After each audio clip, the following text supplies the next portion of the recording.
You're listening to the Hope Shot Recovery Podcast.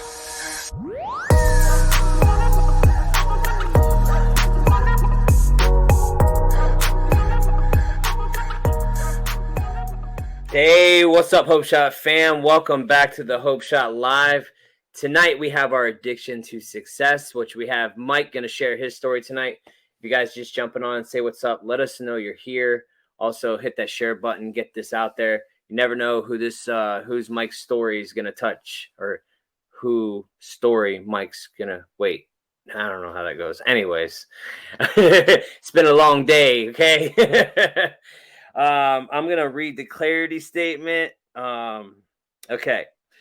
We here at the Hope Shot are a group of people in recovery spreading inspiration. We come from all different walks of life and pathways of recovery. Our verbiage may be different at times, but we all have one thing in common. Recovery is a lifestyle. We support all pathways of recovery. It doesn't matter how you get from A to Z, just get there. Thank you for being a part of our family. So I'm going to bring our guests on. They're going to, Mike and Rachel. So welcome them. What's up? What's up? Hello. Hi. Hey. So Rachel, you can introduce them, and then Mike, you can just go ahead right into your story, my friend. Sounds good. Thank you, sir. Yes, sir. So, hi, family. Rachel, I'm an addict.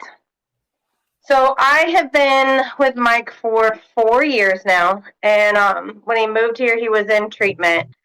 And in the 4 years that he's been here and been in recovery, like, he struggled. He relapsed a few times. He would go in and out of meetings. He wasn't really connected and doing the thing that the program taught him to do. And then this last time that he relapsed, something changed. Absolutely something changed in him. And I watched him go from like that hopeless drug addict to having hope that there's going to be something else and that there's hope that he can do something else. And I watched him get connected. I watched him like work the steps away that he really gets in depth with his step work. It's not the surface stuff that he was doing at the beginning when he was relapsing. I've watched him get in the middle of the boat. I've watched him start meetings. I've watched him help others. He sponsors men now. And I've watched him have all of these things happen because of Narcotics Anonymous. I don't know if I'm supposed to say that or not, but that's what it is. And I've watched him do all these things because of recovery and the willingness and the desire that he has to do anything he can do to change. And I live with him, so I know when his defects of character are rearing and when they're not. And I've seen the difference of the anger and all the defects of the change that he's went through since he's been here. So I'm really, really proud of him, and I'm super excited to hear his story again. I'm going to leave the room so he's not super nervous. So with no further ado, it's Mike. Yay! Thank you. What's up? Hey, family. My name is Mike, and I am an addict. Let me help her get up. Get out. He's got his ambience room. Is that how you say that? He's got like this Ambience. yoga. Yeah. So the setting we're in, believe it or not, is my wife's meditation room. And this is where she comes in, and, every so often, she does a lot of step work in here with her spongees. So it's just kind of a cool, 70s, 80s vibe. She's got a little, that's where she burns incense and all that good stuff. So I almost want to come there and meditate now. Yeah, absolutely. Absolutely. We've had people call like and say, hey, can we shoot like little music videos in here? It's crazy. It's cool, especially when the lights are out and the smoke is burning and all that good stuff. So, all right, so let's get to my story. So my name is Mike, and I am an addict. So I am originally from Richmond, Virginia. I'm 44 years old, and I've only been here in Florida about 4 years, like my wife has said. But going back to my story, man, I grew up in Richmond, Virginia. I grew up great parents, right? Mom and dad, and I got a little brother. And mom and dad split when I was young. I think I was about 7. My baby brother is about 5 years younger than me, so he was 2. And, that stuff happens. So my mom actually met my pop when I was maybe 8, and they got married. I think maybe when I was 10 or so. But they've been together and married for, I think they just celebrated either 34 or 36 years. So they've been together for a long time. Um, so I grew up in that household. It was my stepdad, who I call Pop, my mom, my little brother. I also have a stepsister. Um, so growing up was good. My mom and dad, as I learned now, right? So my mom and dad, my mom and pop, they did the best, absolute best that they could uh, with what they had. You know, uh, there wasn't it wasn't a crazy household. We got to do all the things. I know they both worked their asses off. We played baseball. We did all the sports, um, school, all the extracurricular stuff, friends stand the night, all that uh, good stuff that kids need and teenagers do, and all that. Um, and speaking of baseball, right? So baseball was one of my passions growing up, and it was big in my family. My pop was a long time softball player, uh, so baseball was big for us. He always showed up at the games. Mom was always there. She was always the team mother, bringing drinks and snacks and all that good stuff. Baby brother was in baseball, so it was baseball was in our family. Uh, so I got a little bit older, and I guess I was about 11 or so, and uh, this is kind of where all of this stuff starts for me, and I didn't realize it until now, being clean and actually doing some step work, that I can pinpoint some of the things, um, and some of the traumatizing things. Right, so 11 years old, I was on a baseball team, it's a little league team, and we had a uh, couple of coaches that were like volunteers, and there was one specific coach who uh, helped out and worked with some of the pitchers and catchers right on the teams, and that's basically what he focused on. Uh, so he took a liking to me, and so I got to do some work with him, and then sooner or later it ended up we would do some stuff at his house, and play catch and work on fundamentals and that kind of stuff. Uh, Push came to shove, and one thing led to another. As time went on, uh, I was molested by him, and and for me, that was like the start of everything. Um, and I didn't know, especially being 11 and 12, I didn't know how to cope with that. Right? It was one point in time, and I was so scared, man. I was so scared that as a young boy, not knowing what to do, what to say, what people were gonna think, because all that stuff runs in your head. And I remember trying to tell my biological father, right?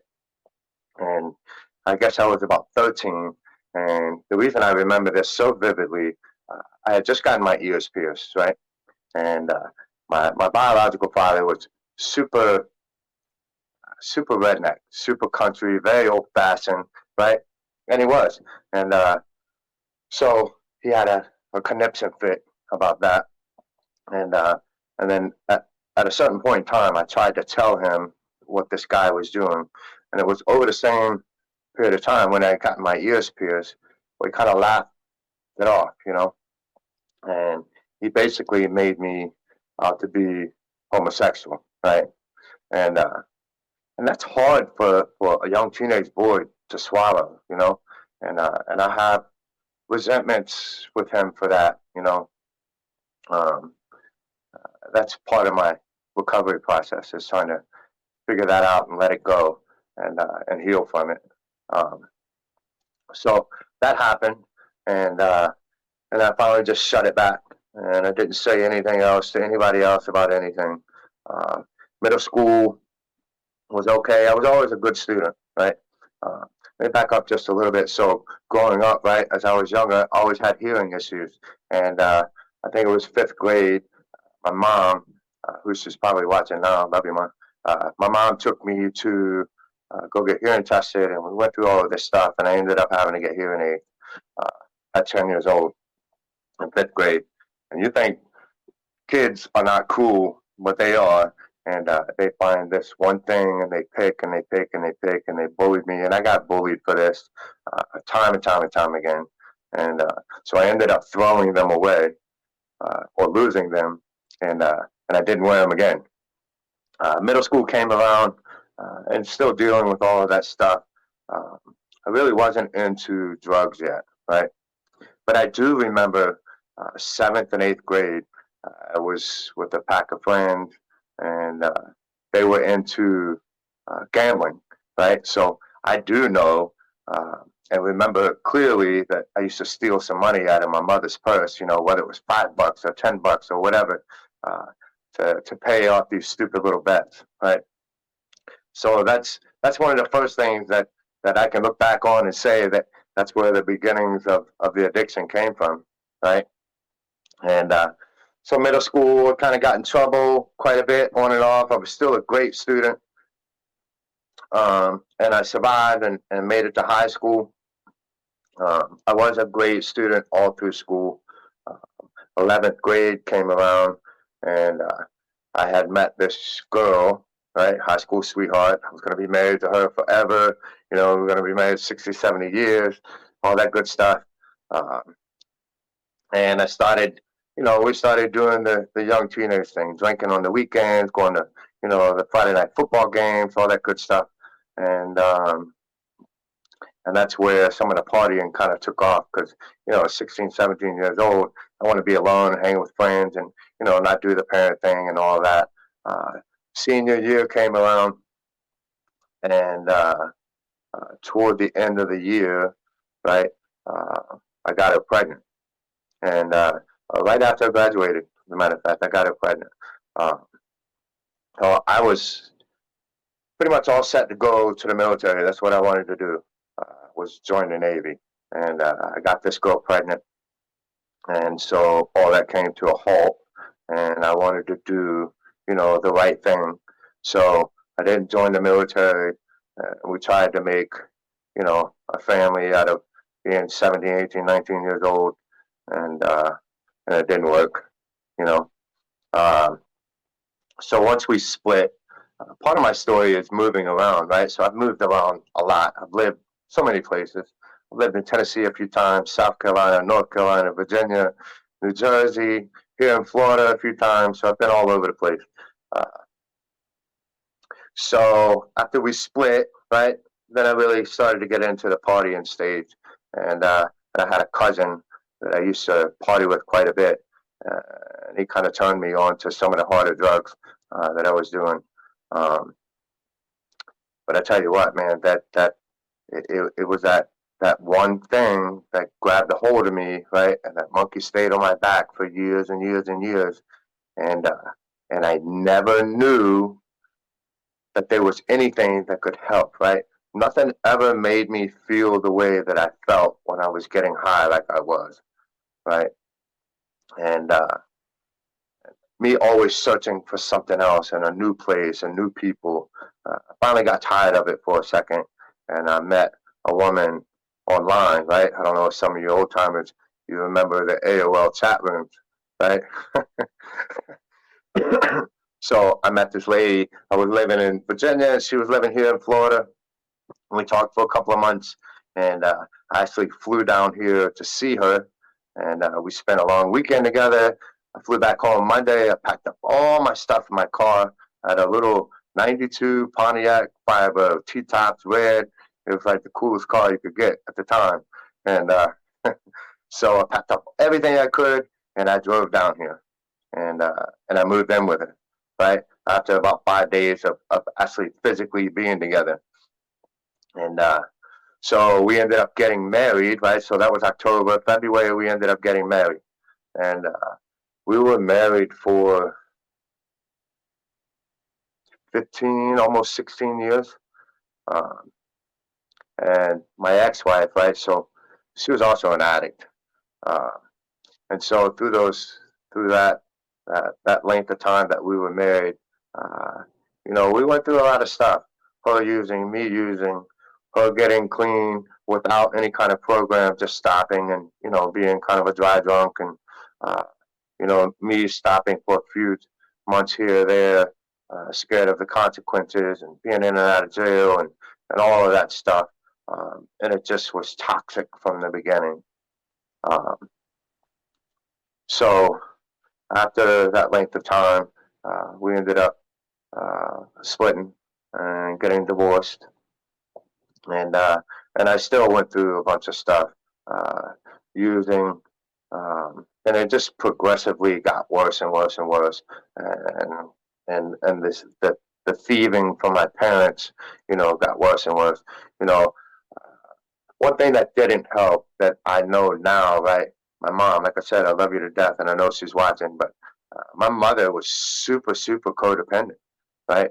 And she would fund so much of this stuff, right? Without even knowing it half the time.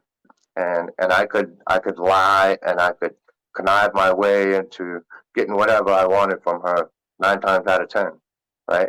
And I'm the oldest, so I'm a favorite, so she's gonna say yes. Uh, and that's just how it was, right? And I got everything that I wanted and needed from her. Um, so anyway, so my first wife and I, so I'm on my third marriage, right?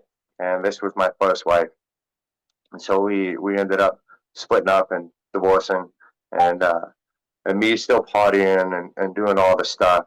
I found Tinder, and believe it or not, I found Tinder, and I met uh, this woman who we had an instant connection, right? And we liked the same things, and we did all the same stuff, and we had the same goals, and I was dry at this point, right? So I don't like to say clean because I really wasn't. I just wasn't using at the time, um, and after a short stint of excuse me, seeing each other, I got her pregnant. So right now I have a 24-year-old and I have a 6-year-old. So there's a long time in between. And so anyway, so she got pregnant, and once again, I wanted to do the right thing, and we wanted to do the right thing, so we got married. And we got married on leap day, so February 29th. Uh, and it was a cool little thing. Her parents were like super strict Catholic, right? And they're great people, and they're just old fashioned and very traditional, and so that's why we did what we did. Um, when my youngest daughter, uh, was born, I thought that was going to be like the thing that turned my life around, and it was for a little bit until it wasn't. And I've done a whole lot of things that I'm ashamed of, and I have some regrets, and my kids are not one of them, right? No matter what it looked like at the time, I'm learning that uh, things can change, right? And we do get better. And um, so in that process, once she got to be, I don't know, maybe she was a little less than a year old, I really started using again, and I started passing it on or passing it off as gambling, and my ex-wife really didn't. I want to say she knew, but she didn't know, right? I think she had the hope that I wasn't lying about what I was doing, and she had been in relationships with other addicts before, so I don't think she was dumb by any means. It finally came to a head where I had taken off and had left everything they had known, um, and I just went on a bender, and it got to the point where I finally had run out of money. I ran out of people to call. I was exhausted. I wasn't sleeping. It was all of those things that brought me to my knees, and I went back home. Obviously she wasn't happy with me, and there were other kids in the house as well. Um, and I told her I wanted help, and she demanded that I get help, and that's what happened. So she found this place uh, online, and it was a rehab facility down here in Tampa, and so I left, and I went, and I spent 52 days there, And that was the beginning. That was the real beginning of my journey, of what recovery looked like, right? I do know for me that being in that space, uh, it was just a bubble, right? So there was no outside influence. It was just a safe spot. So I really didn't get the feel of what life was going to be like on the outside, because it was just everybody was there. They were detoxing, they were getting clean, and that was that. You know, you talk to a few counselors and stuff like that, and I loved the place because I met some great people who I still keep in touch with today. Um, so time came and for me to leave, and I decided instead of going back home to Virginia, that I wanted to go to a halfway house, and so I found a halfway house in North Carolina, and I was gonna hike it out there, you know, stay out there for a little while until I could get my feet wet, back in with society, and all of that. And it wasn't 2 weeks there, and I was using again, uh, because any, I didn't have any support. You know, I didn't have any family there. I didn't have any friends there. I really wasn't going to meetings yet, per se. You know, there was the ones that we had to do, but uh, it was a different program for me, and I just really didn't feel like I fit. So within a couple of weeks, I was using again, and uh, so I got kicked out. Uh, in the process of going to the original rehab, I had met a woman who had ran a part of the facility, and I became really good friends with her. And so I kind of kept in contact with her after the fact. And when I was struggling, I called her, and so she sent me money, to get back to Florida, and she had found me another sober living to go to. Well, I took the money, and obviously, you know, I got high with it, so I was stuck. So it was just another way to con some money out of people. Um, so I had met a guy also, while I was in the rehab here, and I still had his number, and I called him, and I told him the situation and where it was at, and I didn't want any money. I really wanted to get clean, and I really wanted to do something different, and I needed help. So he made some phone calls to this other place. This lady who runs this other sober living, um, without knowing me, and she talked to me for about 5 minutes on the phone, bought me a bus ticket on a Greyhound, right? And told me to find my way to the bus station, and she would pay for me to get down here. And that's what I did. Found my way to the bus station. I got on the bus and I came, and I made it to the rehab slash halfway house here, and it was good. And I was there for a few months, and you know, there they really started going out to they were going to outside meeting, so I was able to build, you know, some relationships with other men and other people, and this and that and other women, and just kind of get a feel for what life is like on the outside versus being stuck in that, you know, rehab bubble that I was in. And then lo and behold, one of these outside meetings, I met Rachel, and she plays a big part of my story. Um, you know, so we I met her at her home group, and we chatted up for a hot second, and she told me no probably 15 times about taking her out, and you know, she knew where I was. I didn't lie about where I was living, but I did lie to her about how much clean time I had had, right?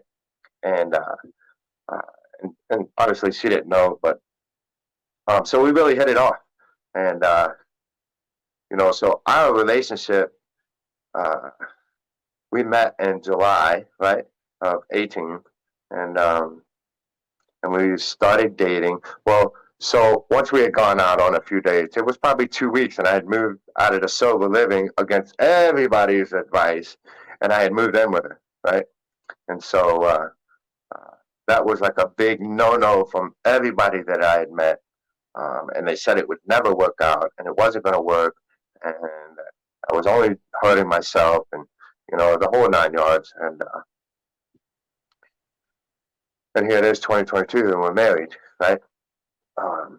In the process of all of that, once I had moved in, uh, it wasn't but a few months in, and I was only doing like what I thought she wanted me to do, right? So I was only doing uh, the surface stuff, going to meetings, following her where she went, right?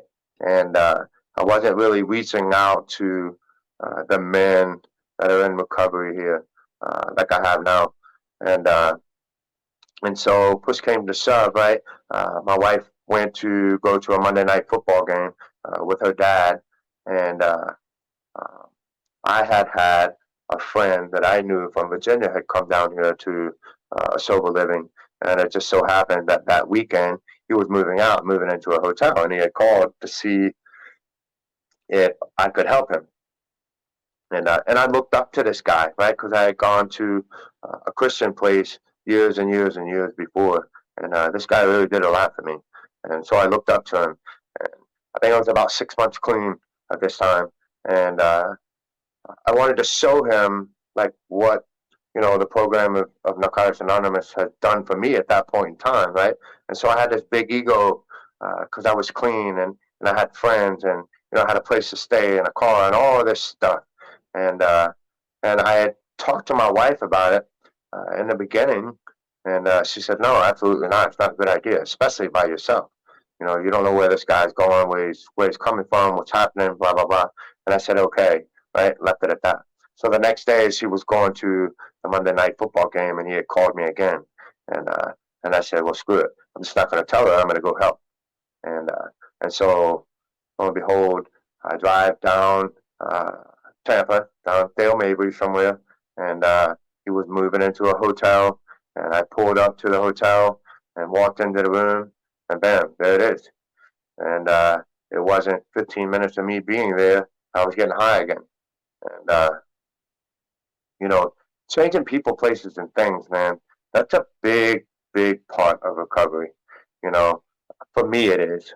And uh, I had no business being there, uh, but I realize now, it's a part of my story now, right?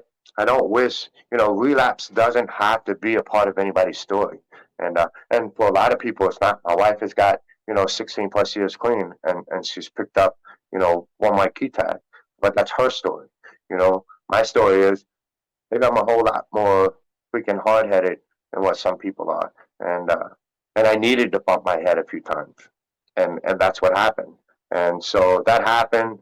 And, she forced me to catch rides to meetings from other people, and I wasn't allowed to, she set all these rules and boundaries. And, and I felt like I was in prison half the time, you know, uh, or I felt like I had all these, rules from mom and pop again. So I felt like, yay big and being a teenager again and being told what to do. And I'm 40 years old. And I also felt like, maybe I was one of the ones that was never going to get it. Uh, but it's not the truth. I kept showing up and I kept doing the things and I kept struggling because I was still only doing the surfacey stuff. And so since we've been together, I've relapsed 3 times. Um, and the last one, man, right before we were to get married, uh, I don't know, it was a few months before, um, I had done something at work and hurt my back. And I didn't have any insurance. And one of the guys I was working with says, "Hey, I got something that will help." And I said, "Okay."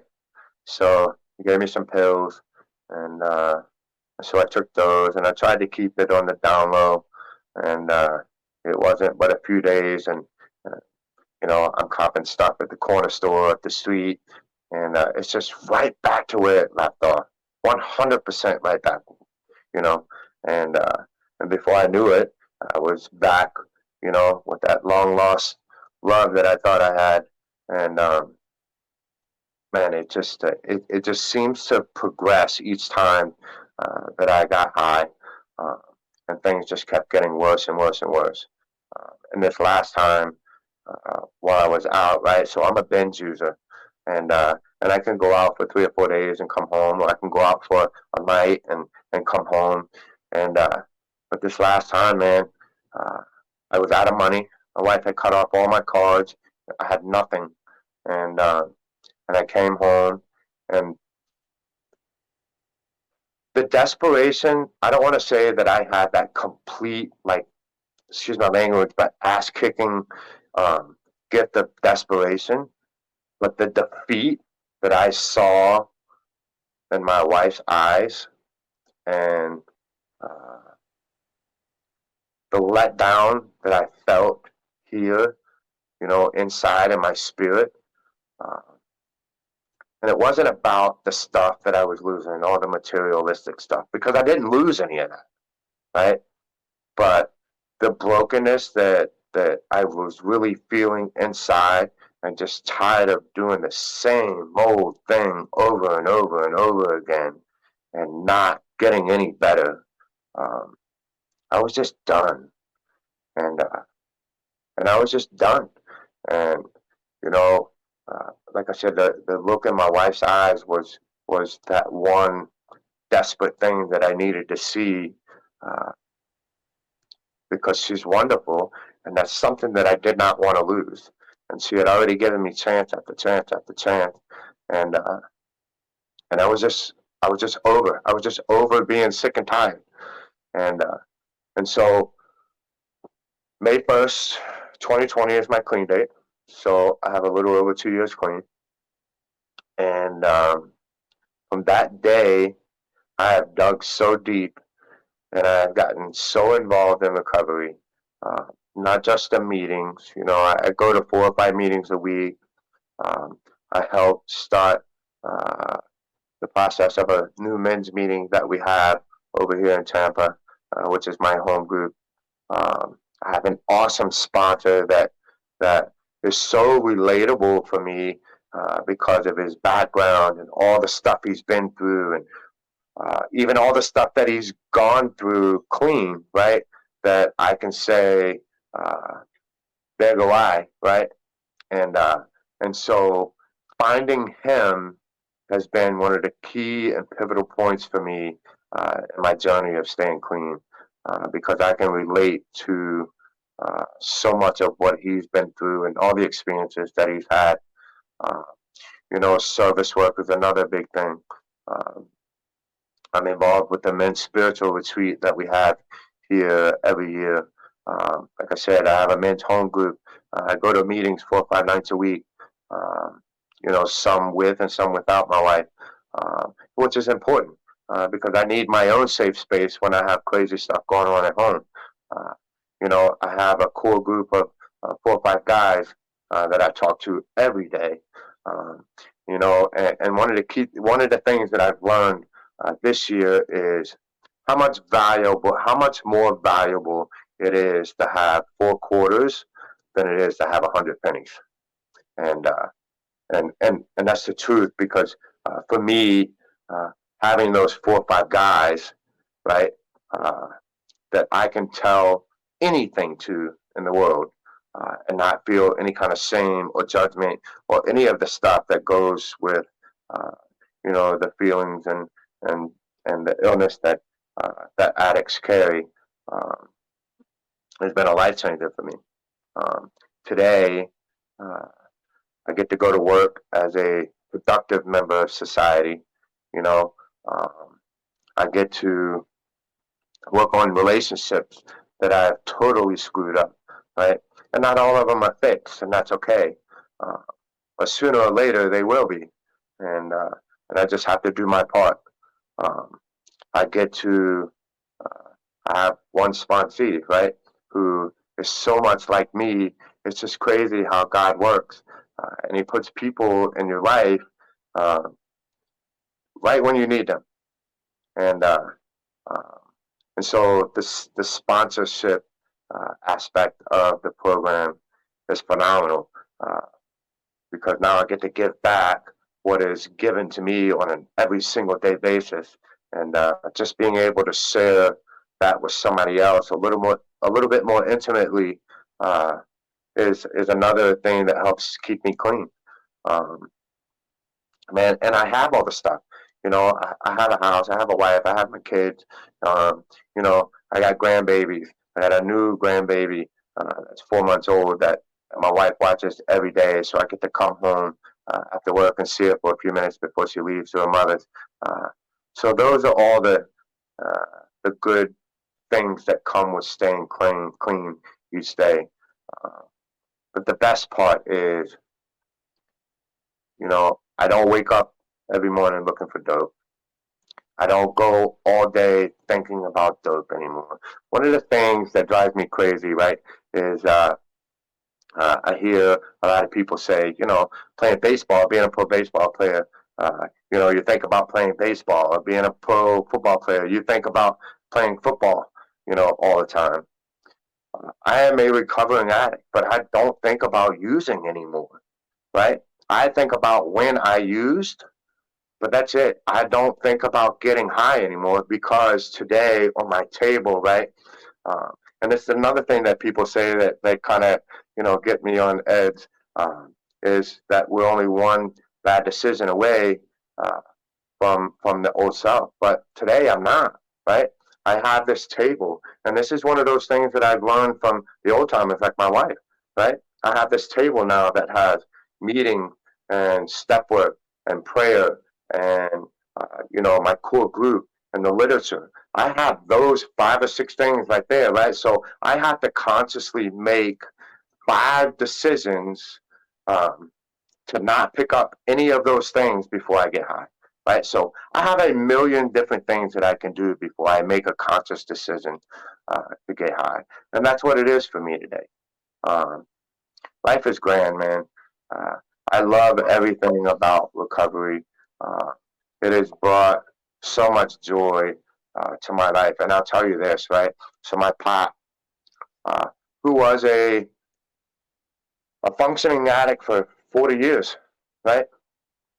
Drinker, alcoholic. As he got a little older, he always dabbled in stuff, and he thought he had it hidden, right? And and me being clean these last couple of years and building that bond back with my old man, or my pop, uh, it allowed him a couple of weeks ago. Uh, he just picked up his 60-day clean tag, right? Now you tell me that there's any other place in the world uh, that will allow you to be a part of something like that, right? So not only do I get to do this journey, right? Now I have family members that are along the same path, and I couldn't be more proud of him.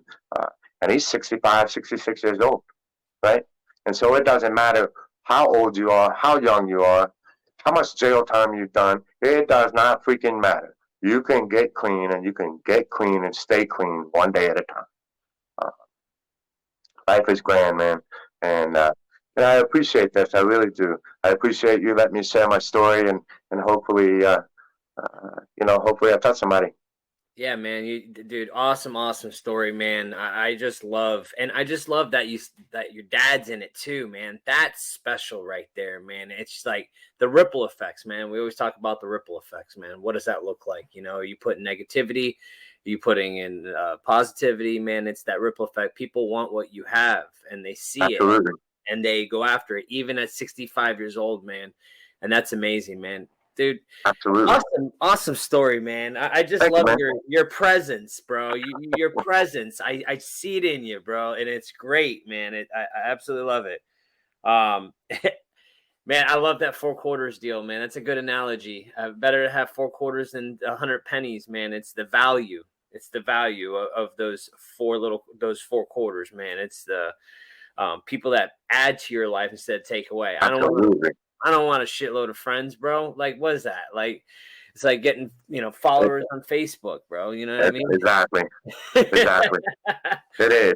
It is. And you know what, man?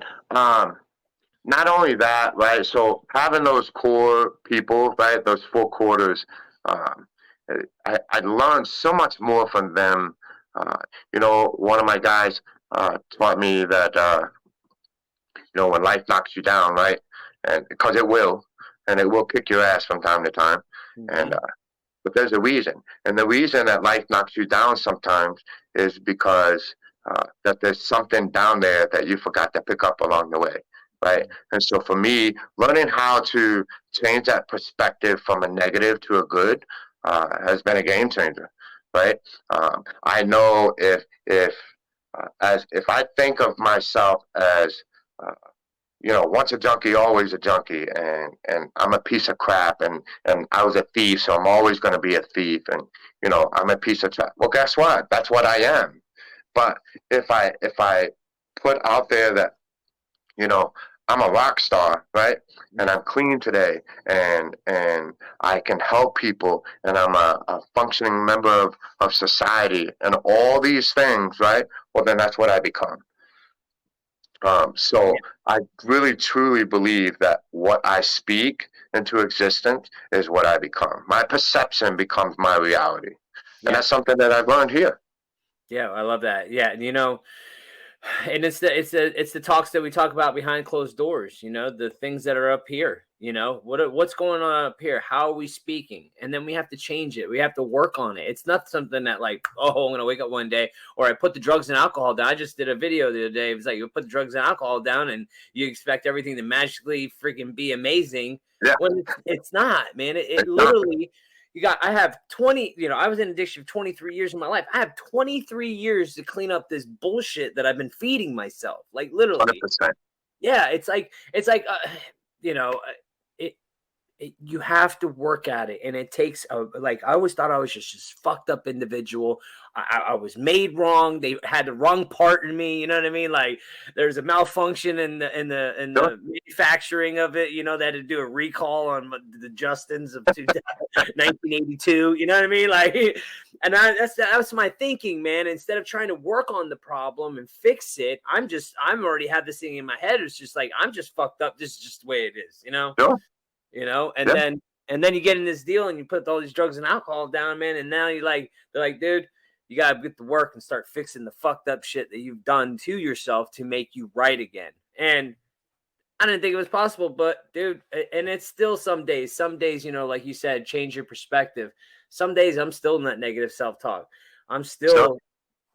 still thinking I'm not a rock star, and I actually had my buddy Johnny, dude. And I'll never forget him for saying this to me, but like not too long ago, bro, like I say these little dumb things, these little they might seem innocent, but in the long scheme of things, they're not, right? Right.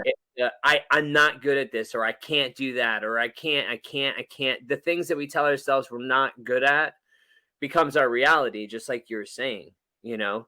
And I was saying that because I took my GED at the beginning of this year, you know what I mean? Because it's one of those things, man, I've always wanted to do. You know what I mean? We could do whatever the fuck we want, right? And So look at you thriving now. yeah, listen, I wasn't like I was gonna do anything with the GED, but I just wanted to have it so I could say, hey, I got a high school diploma. Say something. And that's it. And that's what it's about, man. I think recovery is an active change in everything, right? Mhm. So if I want to get better, I have to do better. And to do better, I need to follow, because I don't know how to do better by myself, right? Oh, And I have to have those four quarters in my pocket who I can look up to and ask questions and be vulnerable and take direction from and all those things. Because if they've done it, I know I can do it. And if yeah, I've done it, I know you can do it. If you've done it, I know I can do it. And that's how this thing works, man. yeah. And I believe because you believe, right? That's just how it yeah, goes. I believe because you believe, and absolutely, there's evidence in your life that this shit works. So I have hundred to. percent.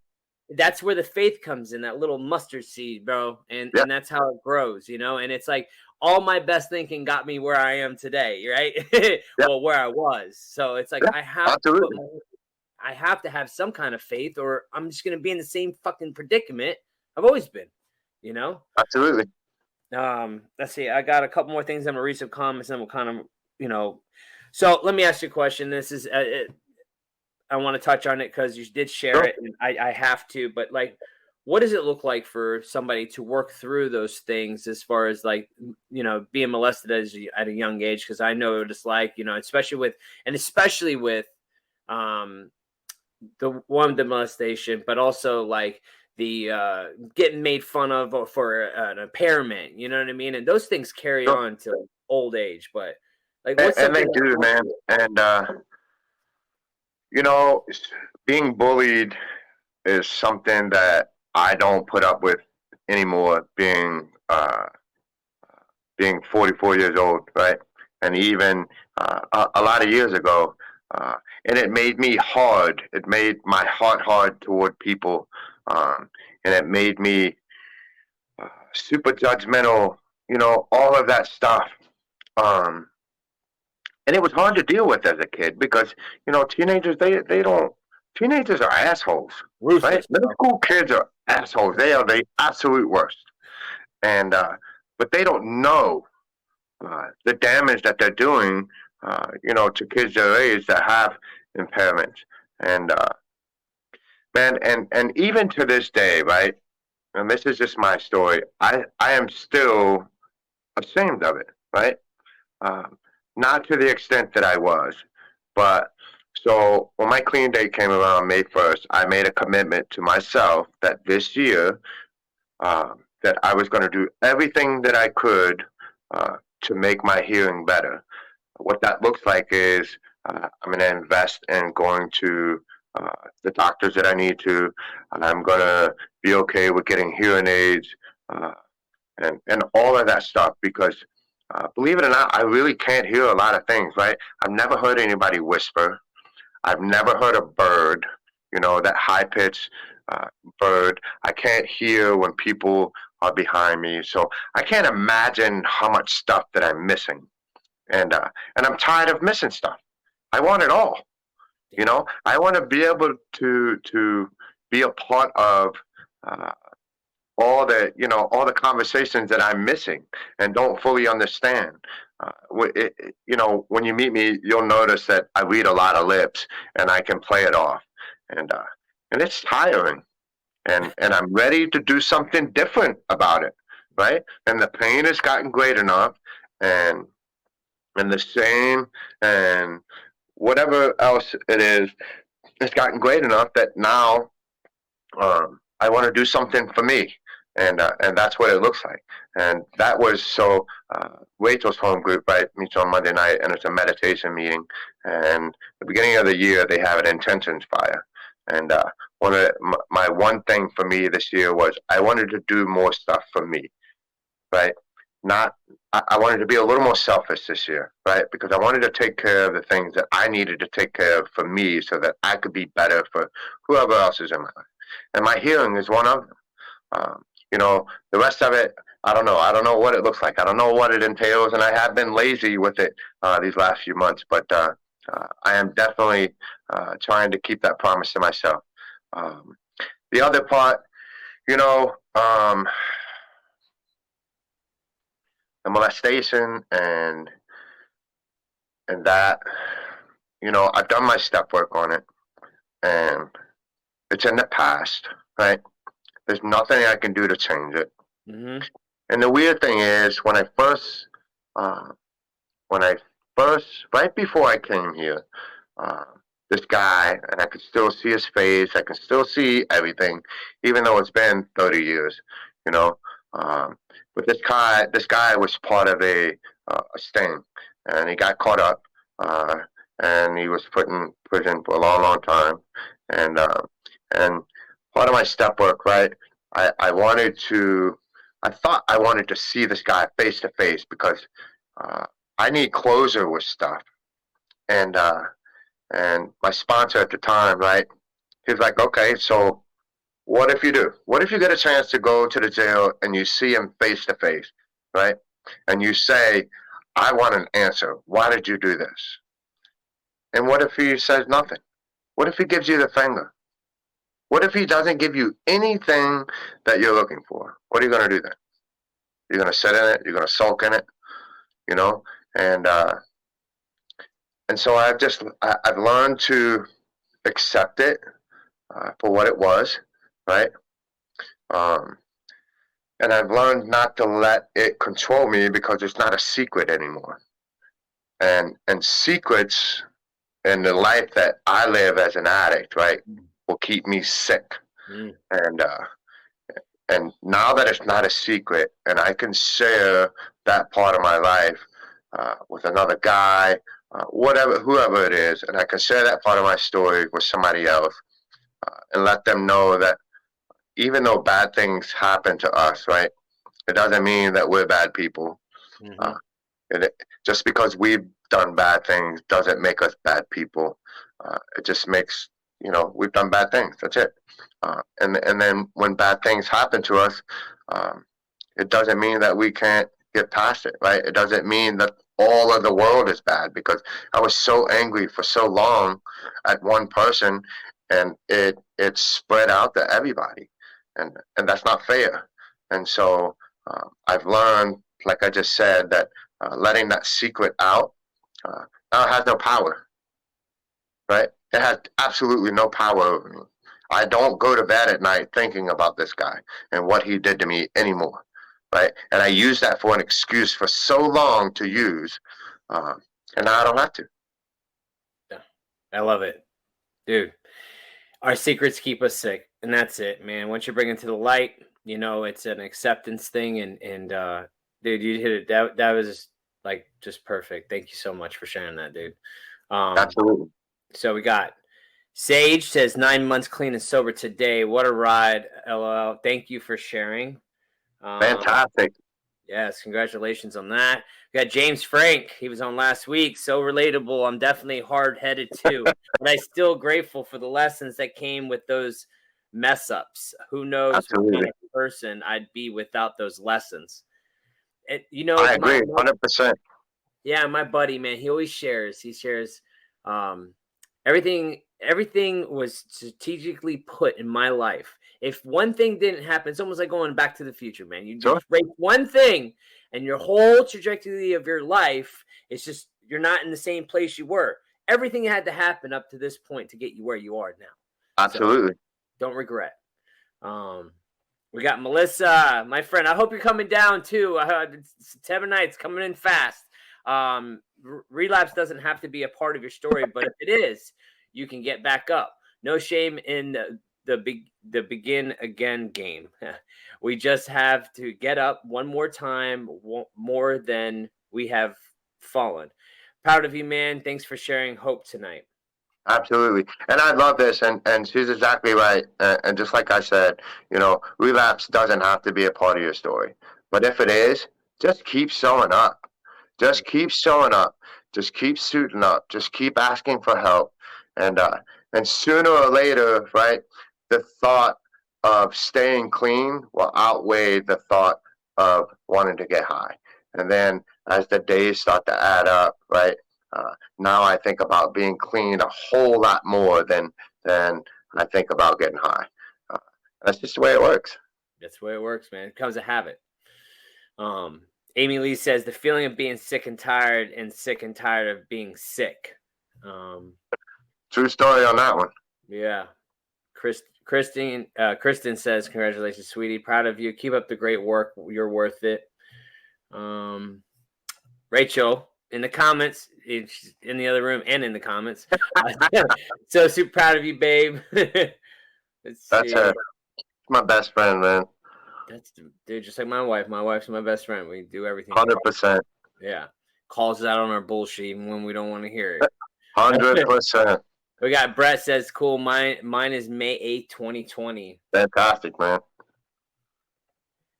James says quality over quantity every time. Every time.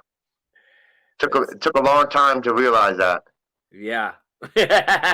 Long time. Longer than we wanted to, but whatever. That's quality. Yeah. Love and respect your honesty. Thank you for sharing your story.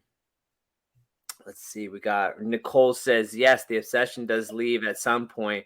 I used to wonder if I would always have getting high in my head during the first little while in recovery. It does eventually leave your mind.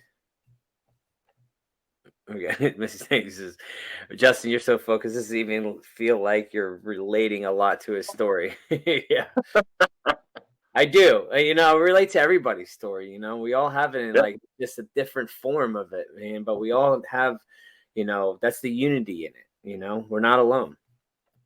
And that's the thing. And I like to try to incorporate more of the recovery part, right? Because we've all been through the shit and the muck, and everybody's done all of that crap, right? So for me now, I like to look on the brighter side of things, and the brighter side is the recovery part, and I try to share a lot of that stuff versus the old war stories and all that shit prior to this. So Yeah. Yeah, we have to show them, give them a resume of somewhat, then bring them to the solution quick. You know what I mean? yeah, For the most part, yeah.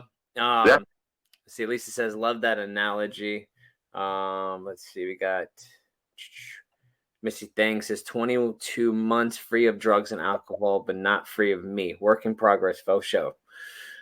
Let's see. We got Helen says, you have an amazing story. How beautiful to show your pops away into the rooms. I'm glad you jumped in with both feet. That's what works.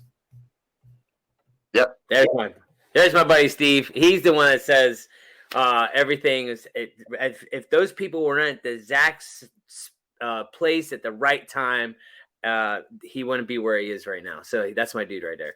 Absolutely. Recovery is not just not using. So many people fail thinking different. Let's see, he says simple on paper with someone else present. Counseling is everything. Big fat fellas. Let's see. We got Gina says, what a beautiful soul. Thank you. Thank you. Jamie, hey y'all, just left. We can. Awesome meeting. Grateful to be here too. Let's see. We got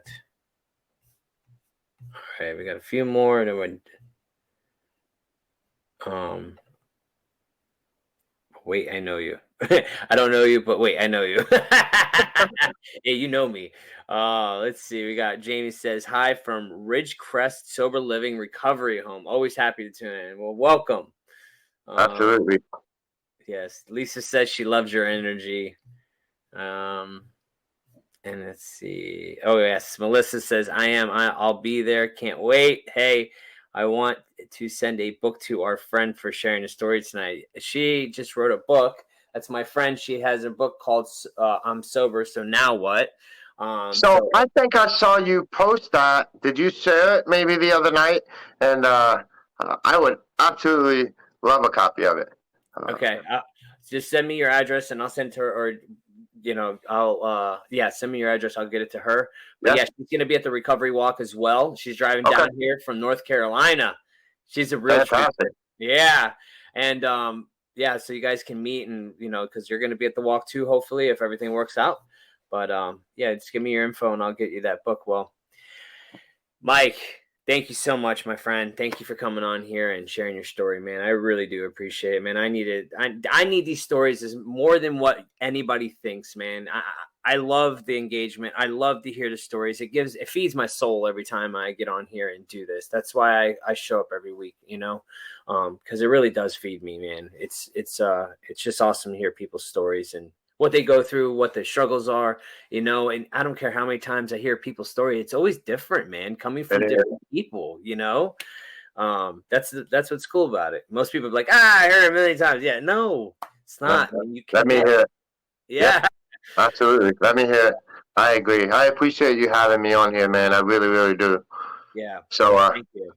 But thank you all for being here and watching and being in the audience. Make sure you share this out. If you haven't shared it yet, we appreciate y'all.